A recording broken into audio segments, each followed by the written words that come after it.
Hey, I'm going to try to kick off my second video on this channel.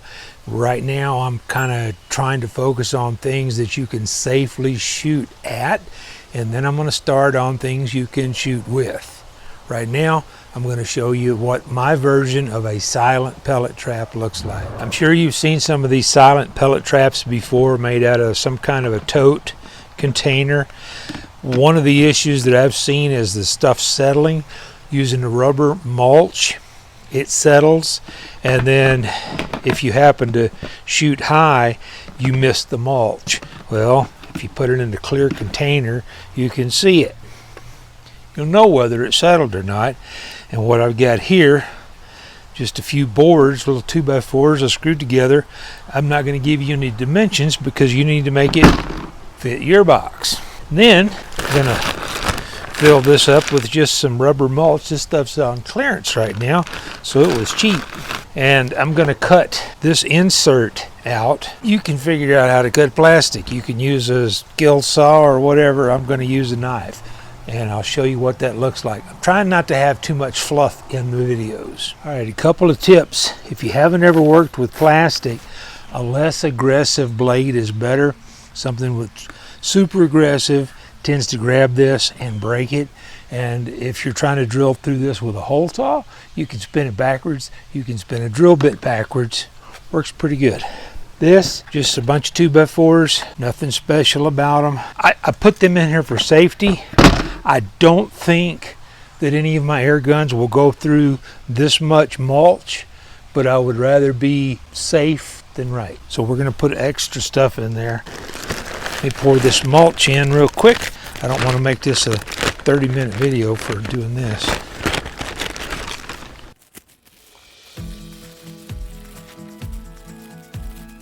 And just so you can see what this stuff is, if you hadn't ever worked with it, it's just some shredded up rubber. I don't know what it comes from. And they have it in different colors, not that that matters. Now, what I'm going to do, because if you shoot through your cardboard, you're going to have a mess. This is just regular bubble wrap, which kind of works out to be self-healing, and it's therapeutic. We're not going to pop it all. Put your cardboard on, put your top on, and I put some of these little clips, just bolted 3 of those on there. No special order, no special size.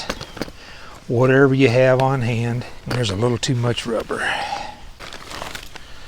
I don't think anybody needed to see me dig that stuff out of there. There's my bubble wrap. Little piece of cardboard. Put the lid on it. Snap it into place. And then your targets just clip in here. This isn't real light. It's manageable. But clip your targets on. Got something to shoot at. I'll throw some 22 caliber rounds out of the Notos in here, and we'll see what it sounds like. All right, in just the name of safety, I'm going to show you what I'm doing back here. This is where my phone goes. There's the target, so we're going to keep a close eye on that thing right there. I added the little red dot hoping I could see that better. And this little box here is to protect my phone, and it is filled with firewood. So as soon as I get the camera set up, that goes in front of it. I like to shoot for you guys, but not enough to shoot my phone. All right, I had a storm come through. I'll show you real quick what that looked like. So I had to wait for the storm to be over. But we're going to go out here today and we're going to shoot the Notos. I'm going to single shot feed this because there are magazine issues with the Notos. I'm going to go over that in another video, but I want to stay on the target video for today. I'm shooting a 14.3 grain Crossman Premier. And the chronograph, I did not change the weight of the pellet. I've been shooting JSB heavies, so the foot pounds are going to be off, but the The velocity's all I'm interested in right now. I want to see what these do. They should, the gun's supposed to do 770, and these might be coming in a little bit right of the target, but I don't want to shoot the bull out of it, so that'll be okay.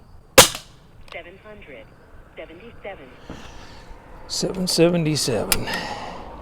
The trigger on the no-tose, if you've been shooting something for a while, this isn't the best trigger. There may be something can be done with it. We'll see in the future. 772. So I'm going to say mostly what I hear from the target, and I am wearing a wireless microphone. I figure if I'm going to talk, it's probably because it's something that I think you might want to hear. So I'm wearing a mic so you don't have to struggle to hear me. And I'm guessing you can hear the pellet hitting the cardboard. It's going to make about the same noise. Apparently to my ear, it's about the same noise as shooting a cardboard box, except I don't have the wood back up behind it.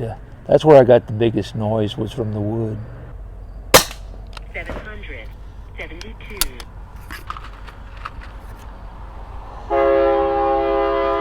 Train.